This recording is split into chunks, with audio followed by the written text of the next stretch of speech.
Good morning, Julia. How are you? I'm good. How are you? I am doing well this morning. I think. I mean, it's still early, so who knows? Yes, we have a missing guest. No, we had sort of a glitch in the system here this morning. We had our guest all lined up. Yes. She was ready to go. And I think what may have happened is, aren't there 2 hours difference between 2 hours difference? Yeah. So I think she wasn't thinking Central Daylight Time, and she might have been thinking Mountain Time. And so yeah. So what? Mountain or Pacific? Who knows? One of those times. Oh, I guess that's true. Mountain is just an hour, isn't it? And then Pacific is 2. Yeah. Okay. So she may have been thinking Pacific time. And so we have made all of the appropriate help text messages and emails this morning. So we're hoping that before we end today that we'll have Yvette on to actually talk about her movie. But we wanted to have Yvette on because she is super interesting woman. Yes, she is. And her movie is, everybody should watch it. It's one of those. So I'm going to share our screen here so that you can see her. This is her website. And this is little pieces from the movie. And we watched the movie, and she did a really great job. I mean, she was very well done. Yeah, she was the producer, and I'm not sure if she's the director of it too, but she was the producer of the movie for sure because she's credited as that. So she basically put this whole movie together. I mean, that's something to be said. But at the beginning of the movie, and what I could not wait to talk to her about was they literally sold their belongings and bought a motorhome and hooked it up to their car and drove around the country. And during which time she was not only doing, working on this movie, but she was also educating their children. Yes. And I mean, to me, that is be educated. Do what? What a fun way to be educated. Oh, absolutely. I mean, and you hear of people who do that. Yeah. I don't know what her husband does for a living, but I know with mine, he can work anywhere. Anywhere he has a computer and internet, he can be working. Right. So, you could legitimately do that. But I mean, what a leap of faith. Yes. Yes, absolutely. And just, I love it when people are overcomers and obstacle busters which, somebody will say, I can't do it because, and I love those people that did it anyway, had the same obstacle and did it. So it's like, well, that's an excuse buster for sure. And just keep going and moving and making not just good things happen, great things happen. That's just so inspiring. Yeah. Well, this is the logo. What? Anything, and also teaches their kids that they can do anything any way they want to. Well, and that's an excellent point, and it's one that should be, that we should really cover here. I mean, I do believe that today, one of the things that we do with children that we should not do with children. I mean, there's so much parking of children in front of electronic devices. Oh my goodness. It's terrible. I mean, and basically the mind shuts off, and, that child is just getting the endorphin rush from, whatever colors they're seeing on the screen. Right. And it's just simply not good for developing brains. I mean, it's not good for, you go out to a restaurant and you'll see couples. I hate this. It just breaks my heart. I want to go over and sit down next to them and go, put your phones down. And talk to one another. Talk to each other. Oh, we've caught ourselves doing it. Yeah. It's like, oh my gosh, stop. Yeah. Yeah. And usually it'll happen to me because Dave will say something about something and I'll go, well, hang on a second. Let me look that up to verify that. And then it's like, put it down. Yes. Yeah. So if you have kids and you can put them in a vehicle like they did, right, and drive them around, the country, oh my goodness, and think about all the activities that you could do as a family and the memories that you'd make. Yes. I mean, and the people that you meet and yeah. other things. Yeah. You can actually go to her website. It's schoolhouserocked.com, and it's all one word, schoolhouserocked.com. And you can actually stream the film from her website. Yeah. And so you can see the whole thing. And they've got a DVD that you can buy. But when you stream the film from her website, you have to put in your email address, and they, whatever, will send you this free homeschool survival kit. Right. That's a really super, awesome thing too. But I wanted to point out, she has two separate podcasts that she does, this Schoolhouse Rock podcast and then Homeschool Insights podcast. And she's got her own YouTube channel for both of those things. She actually has a blog, and we'll talk a little bit about that. One of the articles that she'd written, because I pulled it out so that we could talk with her about it today. Something that, we've been very concerned about. They have a newsletter. She actually has merch. Yeah. It's a cute logo. Who wouldn't want to have merch? We should do that. I know. We had the historical merch of our Common Core is Not Okay t-shirt. Oh, that's true. That's true. One of the funniest days ever that we were up at the Capitol, and they found this rule that we couldn't have signs. And I was holding up this sign, and she said, you can't have that sign here. And so I put this sign down, and it was the sign that was on my shirt. Psych. He was so mad. So she participated in a homeschool expo. A great group. Some of our favorite people. Sam Sorbo, Andrew Pudwa. We've got to have Andrew on one time. Alex Newman. Numbers of people here. There's some of her merch. Yep. You can actually get her podcast on the website. So you can find out about those there. Here is her blog. She's actually got that on the front page of the website. So she's got quite a bit of great information on her website. And so I really, really suggest that you go and look through her website. And we were talking earlier about the fact that I had pulled out some things from the movie. Yes.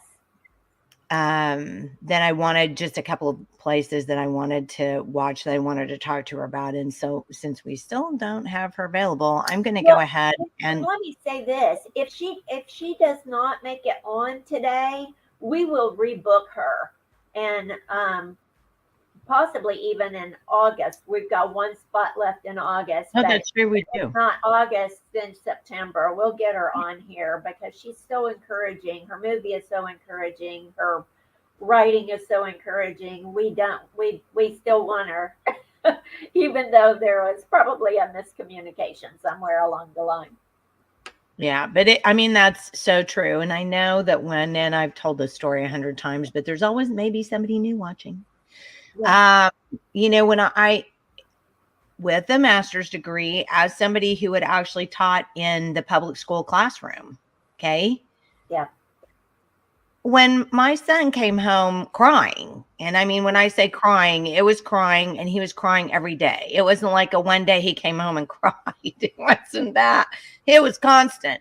Can you homeschool me? Can you homeschool me? Julia, you remember that whole time. I do.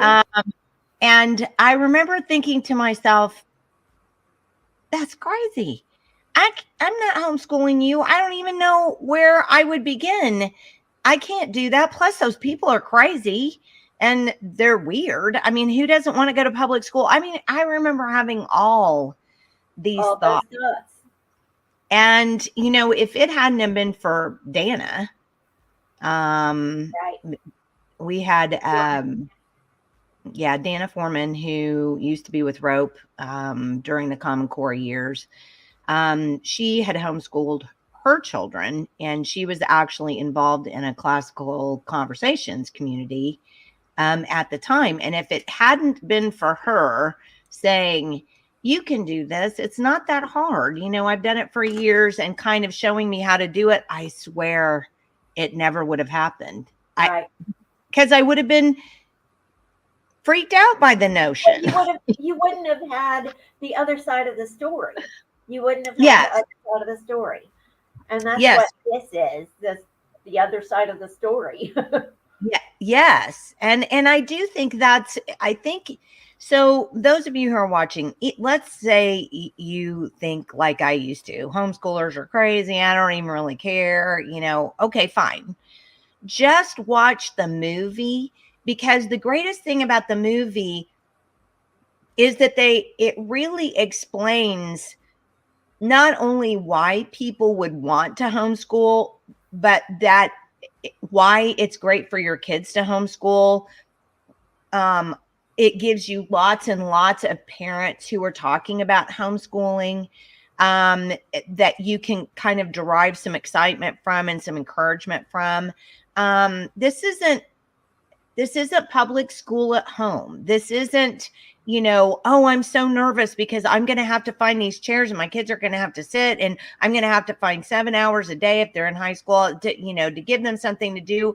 That's not homeschooling. This isn't what that is. If you just pick out the classes that you want your kids to take, and you can do that. I based mine on what the Oklahoma State Department of Education says that children who are graduating from high school in Oklahoma should have over the course of their high school career. And so I did base it on that. I'm not saying we did 100%. I'm just saying, I was like, okay, so if I need 3 or 4 credits for English, then I need to find an English program for 4 years, basically. Right. But the greatest thing about it was when I sat down, I knew how to lesson plan, right? That was one thing that I did know how to do. And I think a lot of parents, that's kind of overwhelming. You're like, well, how do I even go about creating if I start and they're in 7th grade. How am I going to get all the way? How am I going to get all the way out? And you put that idea notion on your head, and it kind of starts weighing you down. And you're like, but then what if they don't get everything they need?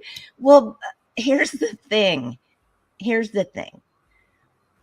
They get everything they need by being with you every day. Right. I mean, they do.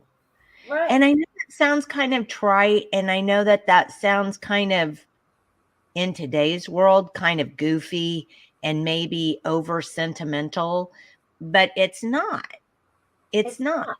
And parents start teaching their babies in the womb. I mean, everything. I remember when I was pregnant with Carol, and I found out that their hearing was developed at 4 months in the womb, and I was court reporting at the time, and so I know she's listening to all this terrible stuff that's going on in courtrooms and in depositions and all this stuff. And so I would come home and read the Bible out loud to her in my womb.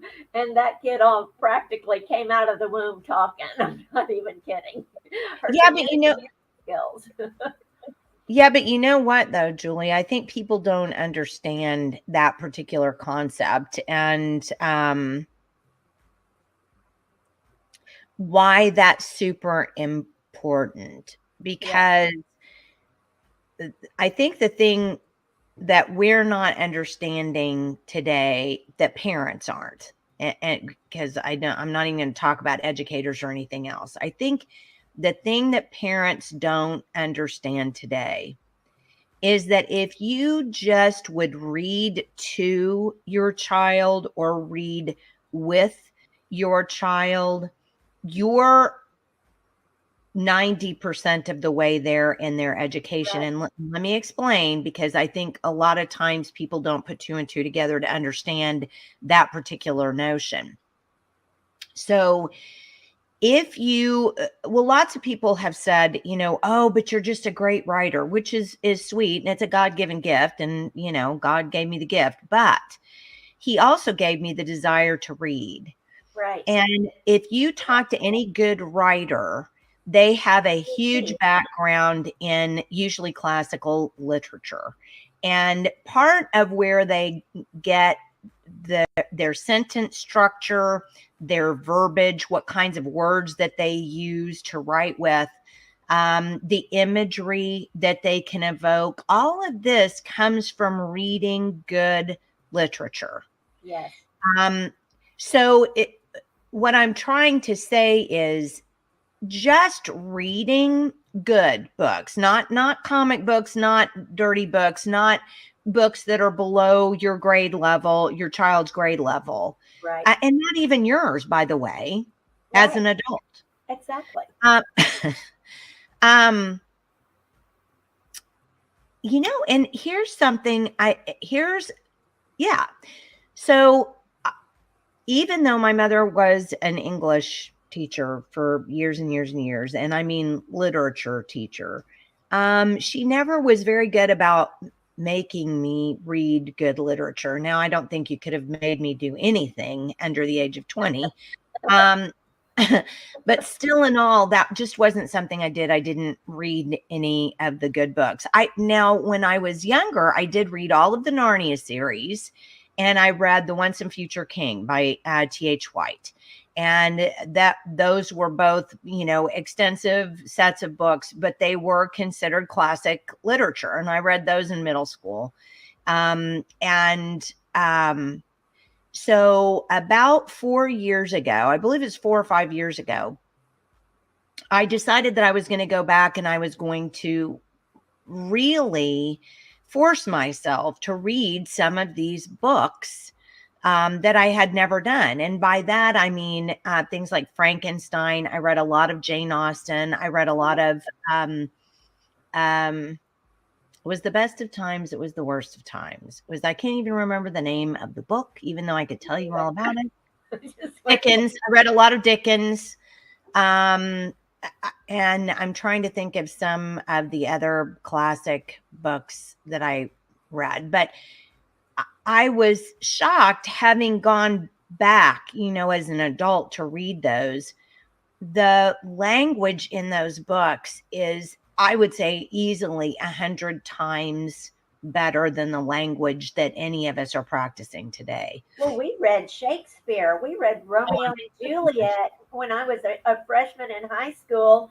And my teacher, of course, this was way back in the day, had this video camera, and we actually acted out Romeo and Juliet, which turned into actually a comedy because it was hilarious. We were on the baseball field videoing Romeo and Juliet, and I was Juliet, and but it was hilarious.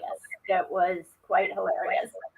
Well, but you bring up a really good point, Jules. I mean, you don't have to sit down and read every word. Although I will say, because the concepts in those books are, I think, in a lot of ways, what's important. The ethics and the morals, and they just weren't moral to the story. Yes, exactly. You're exactly right. So I think even just the overarching composition of those books is important. So if you do act it out, and even if you're silly with it or whatever, I mean, you really do learn some things that we're not certainly getting in public school classrooms by and large today. So let that be an encouragement, parents. I mean, just the act of reading good books is, and we have one of my friends, my editor at Federalist, when I actually write for Federalist anymore, Joy Pullman, is going to be on the 18th. And one of the things that Joy is going to talk to us about with that interview is that she spent a lot of time, they homeschool their children, and she has spent a lot of time developing reading lists for her children, and she actually published one. Okay. So if you'll mark down on the 18th of August, Joy Pullman, who is an editor, the senior editor at the Federalist magazine, she'll be on the 18th. And she's a brilliant woman. Yes. But we're going to talk not only about Common Core, but I'm going to have her really talk about children's literature, and because it's hard, and people say, well, I don't even know, what to get my child to read. They're in second grade. I can't get them to read Hamlet. Well, no, obviously, but I'm telling you, one of the best things that you can do, and what we did with our kids for younger children, Dr. Seuss. Yes. Dr. Seuss you cannot go wrong with Dr. Seuss. But then another one was, we read all of the Beatrix Potter series, all of the Bunny, what was his name? Peter Rabbit, all of the Peter Rabbit, and the duck and the squirrel, and her whole series we read with our kids. And Wind in the Willows, another one that we read with them. So Anne of Green Gables, Anne of Green Gables, amen.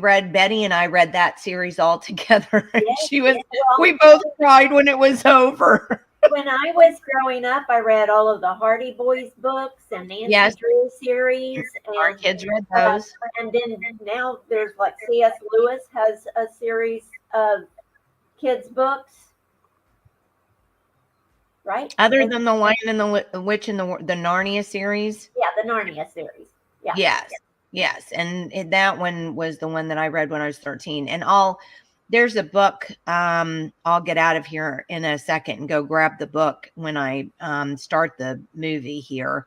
And I'll go grab this other book that I found at a bookstore. And I bought it because I thought, well, this just looks like the greatest little book. And all through middle school, every morning, I would sit down and read some out of this book, and we would talk about it and talk about the poems and the things that we read. And to this day, if you ask the kids something about, what do they remember from homeschool, they remember some of the old poetry in Right. this book. And because it was so odd, Do you know, kids for even today. read and write poetry anymore in school? I don't even know. I never hear about it. You know, We I used to don't. read it and we used to write it. We used to write plays. Mm-hmm. Yes. Well, let me do this. Let me put on we're still waiting. And so for those of you who have tuned in, I'm sorry, but we've had some kind of cross communication issue and our guest is not here this morning. So, but we are going to, I'm going to share my screen again and pull in the Movie clips. yeah, I'm going to play the movie for just a little bit. This I started it at a place that I kind of really liked. And so I'm hoping everybody will like where I started it. And I'm trying to figure out how to get it. Oh, there it goes. I have been in situations where parents are trying to help third graders with their homework and they can't do it because it doesn't make sense. We find that the student will say, well, if I don't do it, the way my teacher said, then it doesn't matter if I had the right answer, Right. It's wrong. We grow up in a system typically that we think that we need somebody up at a blackboard writing it down and us taking, like, there's a standard protocol to learning. And I think that that's stifling. It certainly stifled me when I was in school. I, for one, was a child who was pretty much always just painfully bored in school. I just remember most of school was about how to survive this excruciating boredom and staying in one spot, and you couldn't work ahead. You couldn't do anything other than what everybody else was doing. For me, real life started when school ended. I did not enjoy learning, and I was dissuaded from writing because I was told I was math and science, and I did love math and science, and now I'm an author. So go figure. So what do you think the solution is?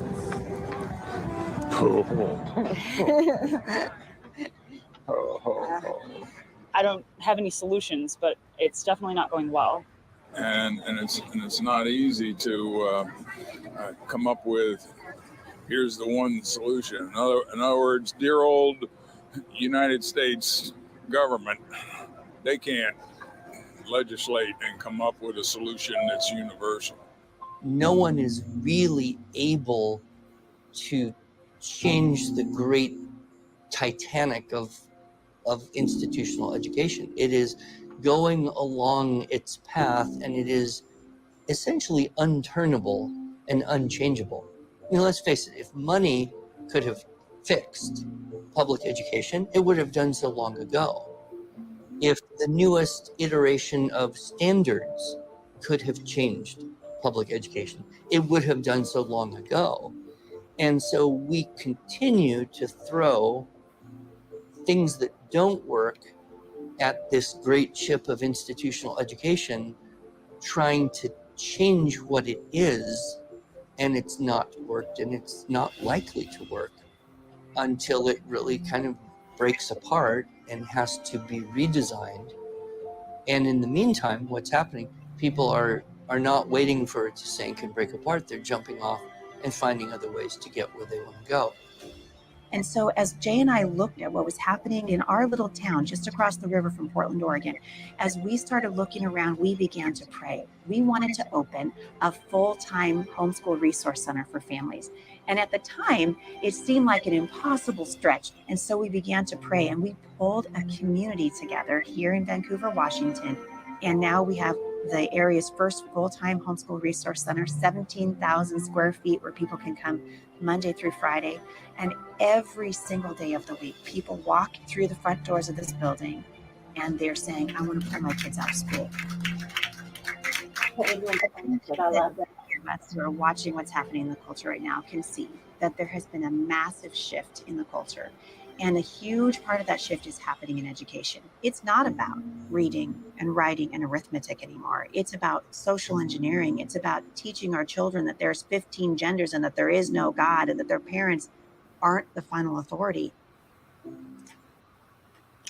So that's just a little taste of the movie. Schoolhouse rocked. Yes. Yes. And the Andrew Pudwa, actually, for those of you who do not know, Andrew Pudwa lives in Oklahoma. He actually moved to Oklahoma from the East Coast and has his, I think it's Sperry or Spyro or something. He works here. And he was really instrumental in helping us to write the language in the bill that stopped, that took Common Core. I was going to say, you had to be so careful with that because we still have Common Core. We didn't stop Common Core. We got it repealed from state statutes, but Yes, it didn't stop them. No. Okay, that's when I coined the phrase, "We're not doing that, and you can't stop us."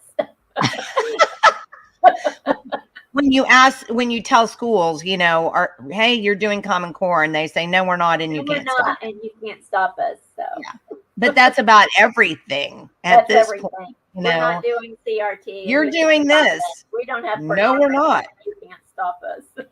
No. Okay. So, I mean, I love the point that Andrew made in that part about public education being the Titanic, and you can't turn the Titanic. Right. And he said if money could have fixed education, it would have done so long ago. yes. I mean, So I went and found the little book. Is it backwards? nope. Okay, good. It doesn't look backwards to me. Okay, good. All right. So this is the little book. You can see where I found it. I found it at Half Price Books. This is the little book that I got, Best Loved Poems for Children. And so basically what we would do is every day we would open it up and we would just pick a poem and we would read a poem. And some of these poems, some of the authors are, oh my gosh, that's so funny. It opened to Lochinvar, which is, there's coffee all over it and it's stained. It's a very long Old English poem. And that's the one that Coleman remembers. It went on and on and on, but it was about a night. And it's got this very, flowery language about the night. And it was really great, but it has all kinds of poems for children in this particular book from, Emily Dickinson to oh gosh, you name Robert Louis Stevenson. I mean, just name an author, and it's so I recommend folks getting this little book and read to your kids, read with your kids. In the morning, let them read one of those, and then you guys talk about it. And well, what do you think about that? And well, what was happening here, and how do you feel about it? Because that's the kind of stuff that really, it's the opening of a child's mind to anything that's new is instructive. So, when we think that a child being in a classroom, sitting in a desk for 7 hours a day or however many hours a day it is, and being talked to about, whatever, how instructive really is that in the long run? And isn't it more important for teachers to find out what kids think about things? Because if you ask a kid what they think, sometimes you get the most interesting answers. Absolutely. And I will say that was one of my very, very favorite things. I'm getting a little misty because I missed that. That was one of my very favorite things about homeschooling the kids is, we would talk about something and then I would say, okay, so what do you think about that? So what about this or what about that? And we'd have these discussions, and I was expecting the conversation to go one way and it didn't go that way at all. I mean, it went to a completely different place. And it was instructive even for me because I learned something about my kids. I learned a little bit about the way they thought. I learned a little bit about what was important to them. I got them to think some things out, and just us talking about those things, I think really opened their mind to the possibilities of other things. And I do think that's where we've gotten school completely wrong. There is a method of teaching called the Socratic method of teaching. It comes from Socrates. Socrates was a teacher of antiquity.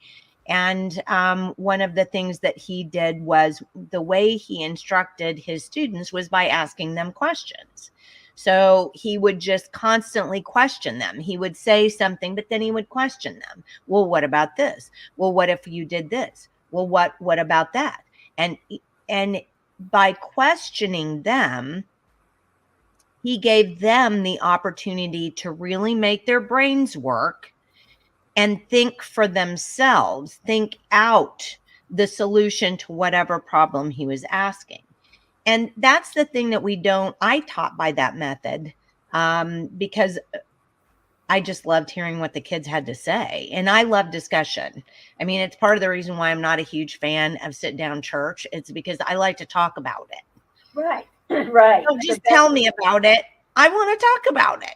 Well, if once you've been to home church, it's difficult to sit there and be still while somebody else. I always want to raise my hand and say, "Excuse me, I have a comment." What about that? But it really is the best way for children to be educated for numerous reasons. And the problem is we simply don't do that in classrooms today, by and large. And I'm not in every classroom, so I don't know. But I'm saying that because of the teacher leader effectiveness model, where we've had to start grading teachers, right? So many of the classrooms now and teachers have scripts, and they have to follow a script to teach whatever they're teaching in a day. How does all you're doing at that point is imparting information. And don't get me wrong, because a lot of the times during Common Core, people would argue with me about, well, people have to know facts. Yes, people have to know facts. Kids have to know facts. There are facts that they have to know. I'm not arguing that in any small measure. I mean, yes, I'm sorry that there are facts you've got to learn, and that's the way it is. So just buckle down and resign them to memory. They'll probably never be as bad as the year that I had to memorize all 21 or 22 amino acids in organic chemistry. My worst science was geology. Oh, really? My father was a geologist, so I'm thinking, oh, this will be easy. I know I can do this. And I was like cross-eyed. Of course, I had tonsillitis the first 2 weeks and missed the first 2 weeks of that college class. So tonsillitis, Julia, or mono? No, I had my tonsils removed. So got down to 88 pounds. But anyway, did survive. Yikes. Yeah. So anyway, the whole idea behind the Socratic method is, I think, what we're missing in public education today. And it's what I think homeschools are really doing a great job of. And until we allow kids to be able to, and students, I mean, I know there are 17-year-old young people who say, I'm not a kid. Okay, fine. Until we allow students to and guide them to coming to really thinking deeply about things. We're not going to see much change in the world and in the United States and in kids. And one of the things that is so, when you have a biblical worldview and you want to impart a biblical worldview to your children, which if you have one, that's what you want to do. It only makes sense that the parent takes the parent's role. God says it's parents to teach their children, to feed their children, to do, to build all of those things, to pass down what we know about the Lord to our children. And if we send them into a place that says, nope, parents, you can't teach your children. Yeah. Nope, parents, you don't really feed your children because they're coming to us hungry. Nope, No. parents, you can't even come in the doors now unless we give you permission. That is a terrible message to the children. Yeah. It really is. Well, you know, to switch over to something else really quickly, I'm going to go ahead and share my screen back again, because one of the things that I wanted to do, well, I did it again. One of the things that I really wanted to talk about is, and I wanted to talk about this with Yvette. So I told you that Yvette has a blog on her website. And as I was kind of looking, you know, through the website this morning, I stumbled on the blog. And this was one of the ones that she had written. And it's called "Why Opting Out of CSE Isn't an Option." Now, if you saw our video with Monica Klein, kind of middle of last month, Monica Klein was a Planned Parenthood she is a former Planned Parenthood whistleblower. Well, yeah, turned whistleblower. Absolutely. She taught comprehensive sex education in public schools. Because public schools, no matter whether they say they are or not, they are contracting, especially in the Tulsa public schools, they are contracting with Planned Parenthood to deliver or comprehensive. a subsidiary renamed something else for the red states, you know, kind of. Yes. So if you are not aware of this, then what you need to do is you need to go back to our Rumble or YouTube channel, Facebook, whatever. It's easier to find on Rumble or YouTube, those channels.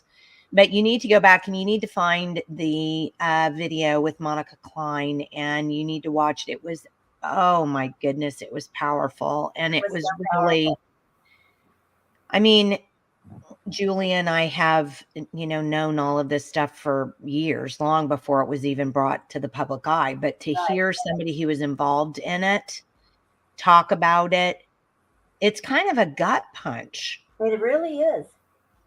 Our next newsletter is going to have some of that information in it too.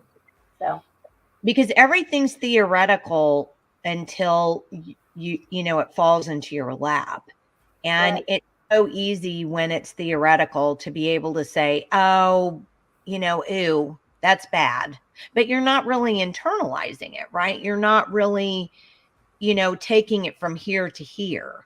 Right. But when you listen to somebody who has done that, it's a real gut punch, because all of a sudden, all of this theoretical knowledge of, you know, the research that we've done over the years goes from here to here. And you're like, oh my gosh, it really is happening. It's not just, you know, something that we wrote down on a blog. And right. It was very unpleasant. But anyway, Yvette lives in California, and I think, as many people know, and if you don't know, you can imagine California. The trendsetters. They what? The trendsetters for all of this. Yes. Well, and they, you know, they're an authoritarian government now.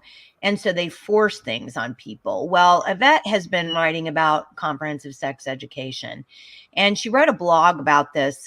This was last year, October 5th, 2021. And it was last year that the state of California made it. What am I trying to do? Every kid in the public school has to take comprehensive sex education. You can't opt out. This isn't an I'll just opt out kind of a thing. Right. So if you are in the public school, you have to take it. So she said that she was looking on their Facebook page, and she posted a letter basically that had come to her attention that basically was talking about, it says this letter informed parents that the fourth grade students would be fourth grade students. Okay. Now I internalize that. Fourth grade would be participating in a series of lessons questioning the definition of family, considering the question, what is culture, and examining perspective and stereotypes, and understanding stereotypes can lead to prejudice and discrimination. Now, stop and think, what fourth grader really, honestly, I mean, and be honest, don't go, be honest. What fourth grader is going to understand any of those concepts? And if you do have a fourth grader that understands any of that concepts, there's a really good chance they've been sexually abused or have a bad home life. Because the majority of fourth grade students are not going to understand understanding that stereotypes can lead to prejudice. Fourth graders aren't really getting prejudice and stereotypes at that point. They're still in that, oh my God, you pick your boogers. That's gross. Yeah. That's the biggest prejudice that they have. Or cooties. Ew, I'm not sitting next to her. She has cooties. Any of this stuff is awful. So what you're doing, and I can't emphasize this enough, if you bring something to a child who has no knowledge of that topic beforehand, you have indoctrinated that child. Yep. That isn't we're not just theoretically discussing this. We're not doing, you have infringed upon the innocence of that child by dumping the knowledge that they're not developmentally ready to receive and process. And when you dump information that a child is not ready to internalize and receive and process, that is indoctrination, because you're giving them information before they're ready to process it on their own. And basically that is the definition of indoctrination. So you're indoctrinating children into seeing prejudices and stereotypes where they had not seen them before. So think on that. Right. What's the job of the communists? The job of the communists is to break down society. How do you do that? You break apart family, and you drive wedges between people by putting them into groups.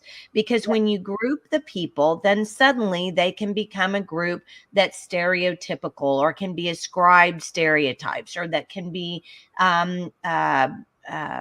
discriminated against. Okay. If we were all one people, it'd be pretty hard to discriminate against each other, wouldn't it? Right. And putting everybody into a category is just, God created us all uniquely to be unique. And, you have red team, blue team, you have all these different groups that, if somebody says, well, I don't like that person, well, then the whole other group that likes that person has to attack. And it's like, people wonder why the Marxists are making such strides. It's because they have people fighting against one another unnecessarily, when if we were all focused on our families and doing the right thing and loving our neighbors and all of those principles that actually bring us together, then the world would be a better place.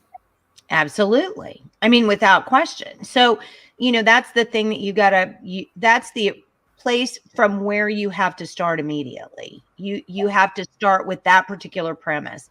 Gosh, if we're all God's children and we're all one people, then why are we fighting? Well, it's because people are legitimately telling you, white people, black people, Native American people, you can keep your culture, right? Which you should. You should. You can keep your culture. Diversity. Homeschool is it's going to bring us the most diverse society ever. Yeah. Whereas in institutionalized learning, they try to make they called it Common Core. They wanted every student to learn the same thing every day in the same way with the same script. Yeah. And then they talk about how much they love diversity. No, they don't. They hate diversity. Yeah. But I mean, you're exactly right. So it says at first glance, these topics may seem relatively innocuous, but for those of you who have been paying attention, you will recognize that this letter represents a week of indoctrination in the finer points of alternative family structures and a heavy dose of pro-LGBT propaganda. To top it off, the parents who received this letter were simply being informed of the upcoming instruction and were not being given the opportunity to opt out.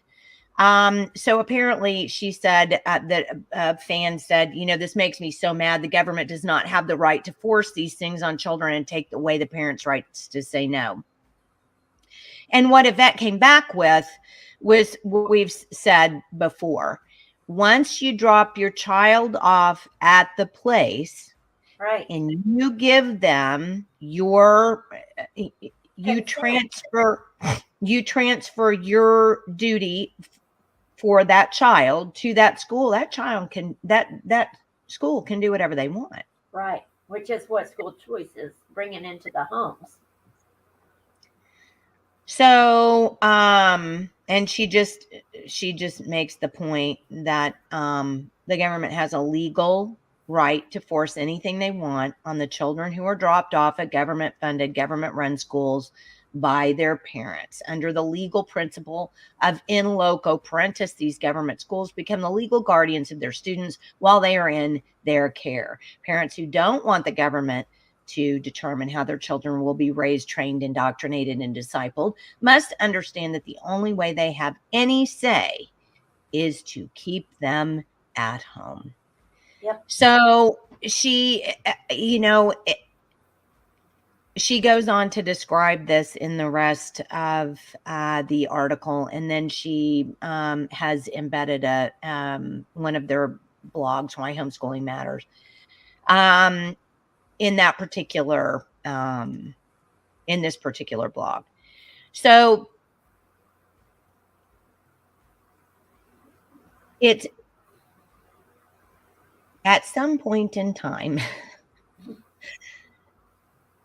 we are hopefully going to get parents to agree with us that God didn't give your children to a public school or to a teacher or to a principal or to a fill in the blank. That God gave your children to you. And so that means that if they were given to you, you accept the responsibility for raising them and training them in the way they should be raised and trained. So, and if it had been an impossible thing to do, God wouldn't have assigned you those kids. Right. So it is possible, where he makes a way. That's what he does, is make a way for you to do things that are often difficult, but that, are what he wants you to do. And in today's society where we are so far adrift and so far down the road of, what was it last Friday when we went through the school grade card site? Last Friday, was it the Friday before last? Last Friday was Lauren. Oh, that's right. So the Friday before last, we went through the, so anybody who's watching who wants to, that was our 2-hour podcast.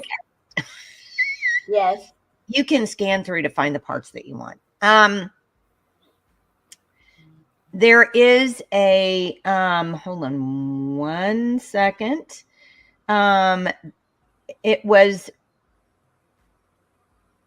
It was really, I was hoping I was getting a text message from Yvette. So I was a little, I was little distracted there. I don't know how, we can say any more than we've already said, that homeschooling is possible. It is the job of parents to school their own children. Just because you're not a teacher doesn't mean you can't do it. And I'm going to say this one more time, just because I love it so much. Good literature provides a basis for everything. So even if you don't know how to start out your kids, even if you're not even sure what to do, until you're kind of getting your feet under you and figuring out your stride, whatever works for your family, you need to just be picking up some good books and reading some good books. Do you know part of the reason why our vocabulary is horrendous today? One of the reasons why Julia, I'm going to let you talk just a second while I talk to our guest. Hold on just a second. Okay. This is Jenny. Well, so she was talking about good literature and how just reading great books to your kids is always going to be educational, and everyone can do it. And this movie that the Schoolhouse Rock movie has several different ways that parents have homeschooled their kids, and several different ideas. And there's things popping up all over the state of Oklahoma to help parents homeschool if you want to. So if you want to homeschool, find a way. We haven't talked about the pornography and the age inappropriate content that is in public schools today, but one of the things when we were fighting Common Core, one of the teachers from my daughter's school, Donita, she traveled with us places and taught. She had a whole presentation, which is on our website, wrote2.org. Donita would talk about just age inappropriate books. And this was back before it was the pornography. It was just the damage that it does to kids mentally and emotionally and all the different ways, just to be forced to try to learn things that it's setting them up for failure, trying to teach them things that is not on their age level. So get some good books, and you'll learn right along with your children. If public education has not equipped you to teach your 5-year-old or your 10-year-old, then that already is a problem. And you've been teaching them. You taught them how to eat. You taught them how to go potty. You taught them how to. My kids were both reading by age 3, mostly because I love to read to my children, and we had books, and I would get bored with them, so I taught them phonics. So,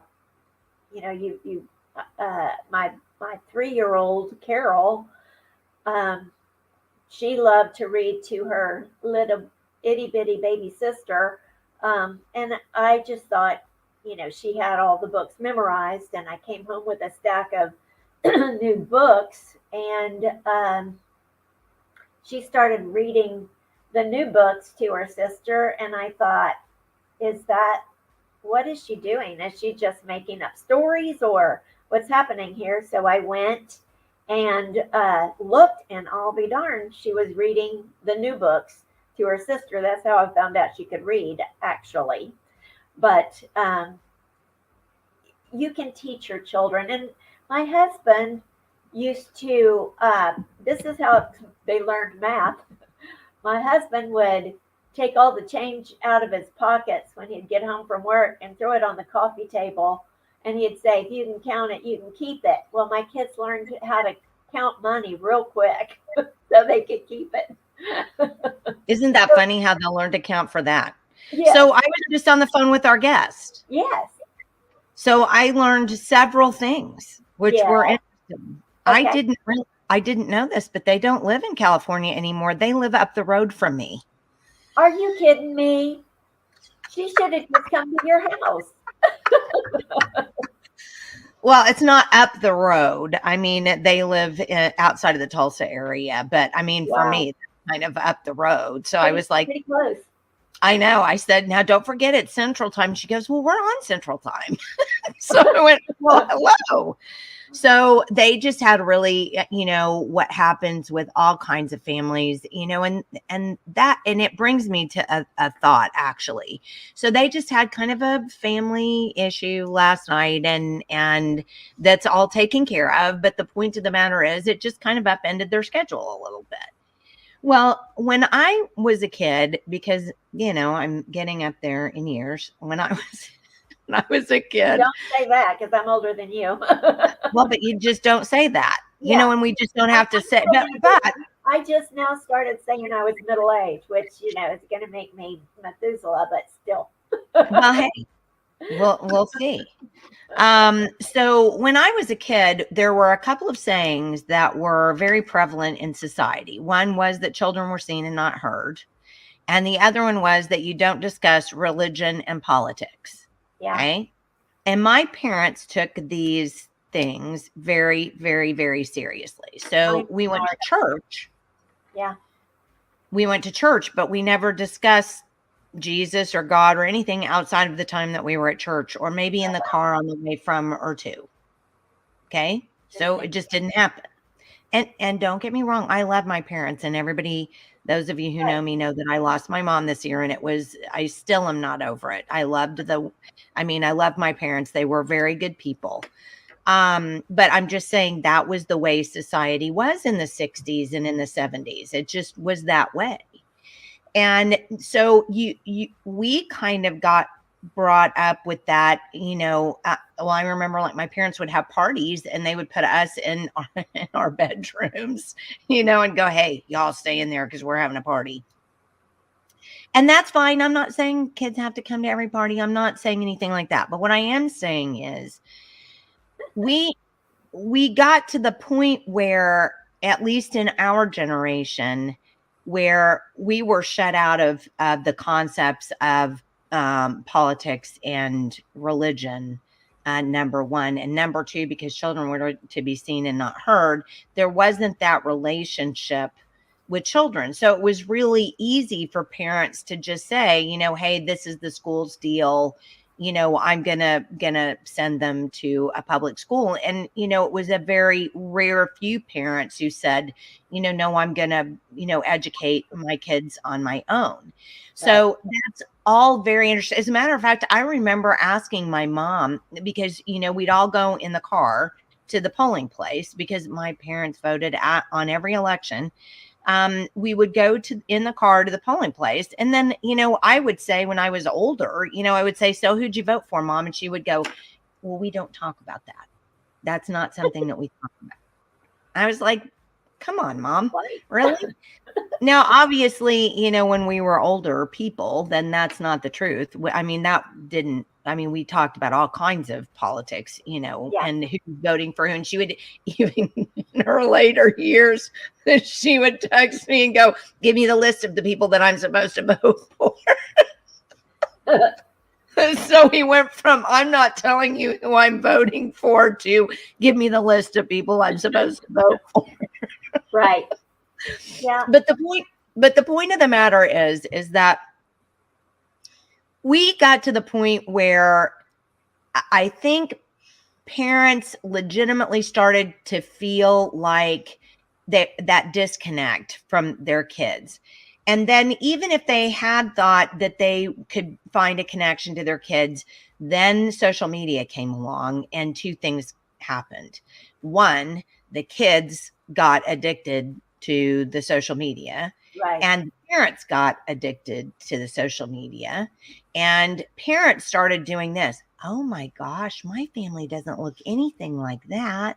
They're so perfect. And look, they look like they're carved out of cream cheese and they're all beautiful and blah, blah, blah. And my family just doesn't look like that. And so then we started comparing ourselves to each other. And that didn't help anything either, because no family is like another family. I mean, Well, and now you've got people, I mean, the plastic surgery and the injecting and all the things. Ugh, that. well, and even that, but I think we kind of societally, it became easy, particularly in the 60s and 70s, for parents to kind of, put a wall of separation between their kids. And then their kids grew up and kind of had that same philosophy, I went to public school, so I'm going to send my kids to public school. You hear people say that all the time.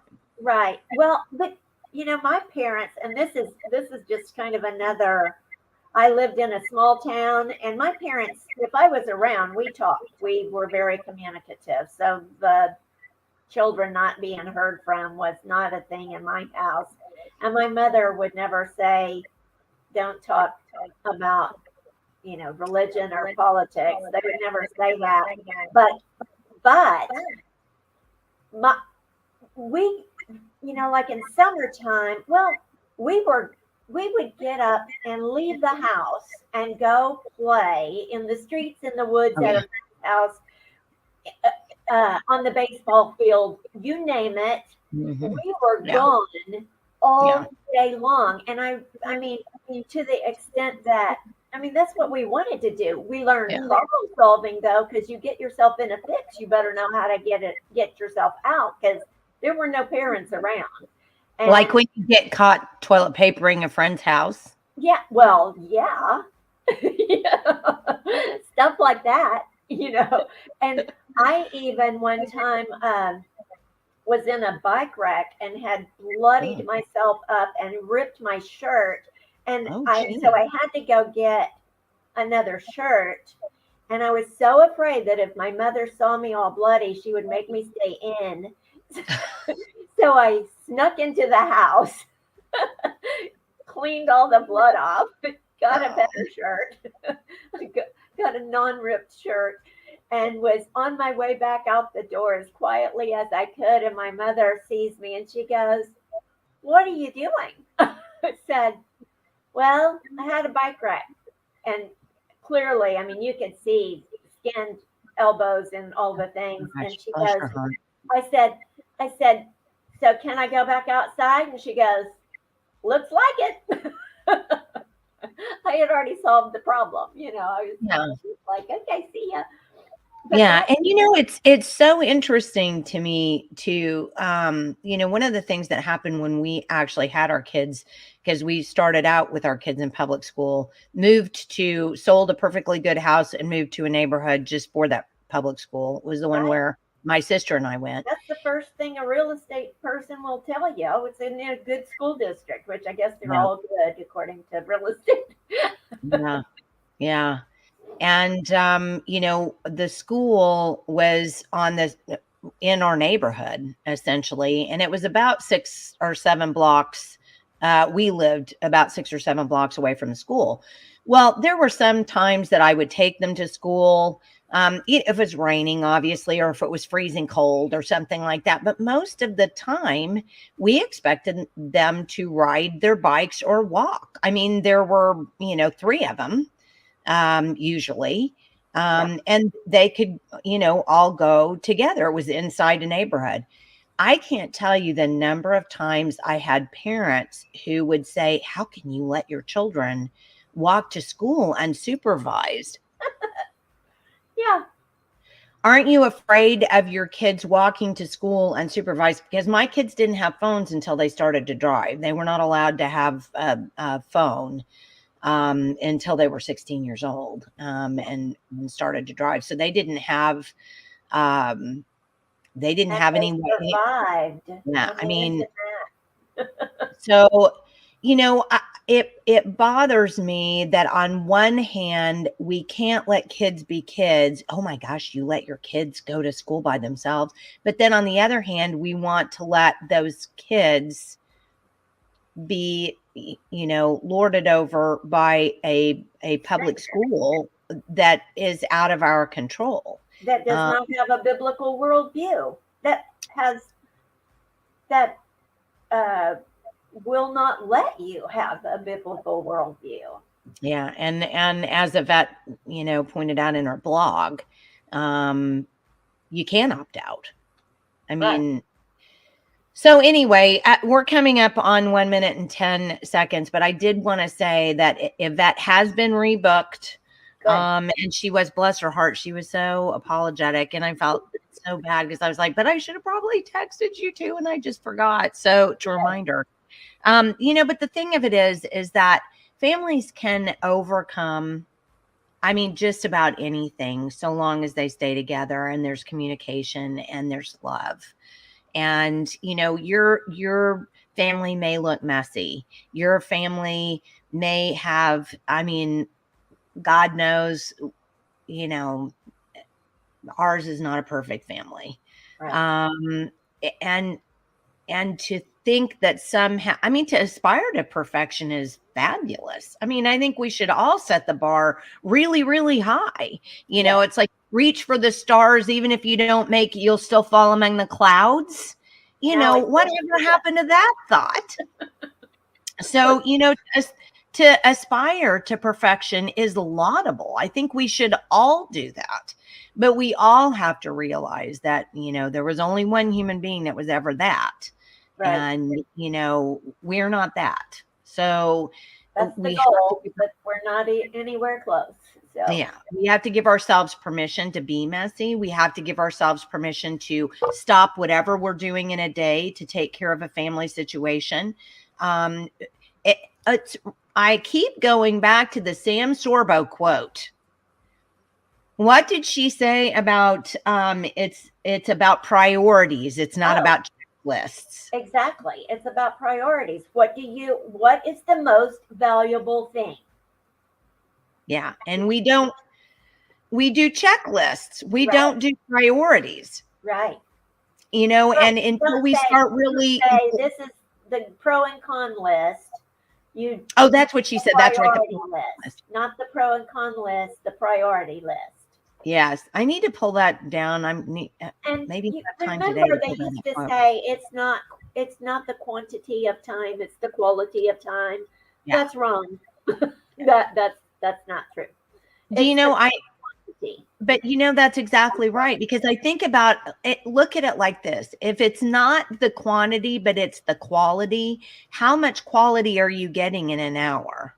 Exactly. If your kid is in a school for 7 hours a day, where do you even have the time to find some quality time? And where is the quality? Remember when we talked about the return on the investment? Yeah. That's not quality. It was under 50%. Yes. By their numbers. Yes. So Yvette has been rebooked for the 23rd. So those of you who are watching who did not have a chance to see Yvette, and we are poor substitutes. We agree. Sorry. But go watch her. Watch her movie for sure. Yeah. It is so inspiring, and you'll enjoy it, and then you'll get to meet her in person when we have her on for real. Right. And watch it and share it, and especially share it with people that you think might be coming to the conclusion that it's okay to school their children at home. Make sure those people see this, because I just don't see how you can watch. I'm trying to think, but I can't see how you could watch the movie and not come away with some solutions. Well, and just being encouraged to do it, just going, well, I can do that then. Yeah, this isn't as hard as I thought. I can do that. Right. So please watch it. And again, it's I'll pull it in so people can see it again. Her website is Schoolhouse Rocked. I'm going to, oops, that didn't work. There it is. Okay, here's her front page of her website. You can see up here, schoolhouserockedmovie.com. And then her website is schoolhouserocked.com. So make sure that you find Yvette. She is now an Oklahoman. Yay! We should go see her. I know we should. We should have an in-person one. Tune in. Oh, and on Friday. Yeah, another We Oklahoma. Yes, we do have another Oklahoman. We absolutely do. Author Amy Cook will be talking about her journey from educator to activist and her new book, Warrior Up, Empowering Women to be Warriors for God. So please join us for another Oklahoman on Friday, Amy Cook, who will be talking about her book. So thank you for being with us today. We always appreciate those of you who tune in and watch us. And if you ever have ideas for shows, if you ever have ideas for shows, if you think to yourself, hey, I read this book, this is somebody I really, really would like to see you have on, please contact us and let us know. It's Julia at rope2.org or Jenny, J-E-N-I at rope2.org. And we're happy to hear your suggestions. So also, if you want to be on our newsletter, it comes out once a week, usually on Mondays. You can just email me at that same email address, and I will get you put on our newsletter list. And don't forget, we accept donations through Give and Go and Venmo, and you can go to our website and find a place to donate to us. It's rope2.org. So again, have a lovely hump day. Have a great Wednesday, and we will see you again Friday morning at 9 o'clock.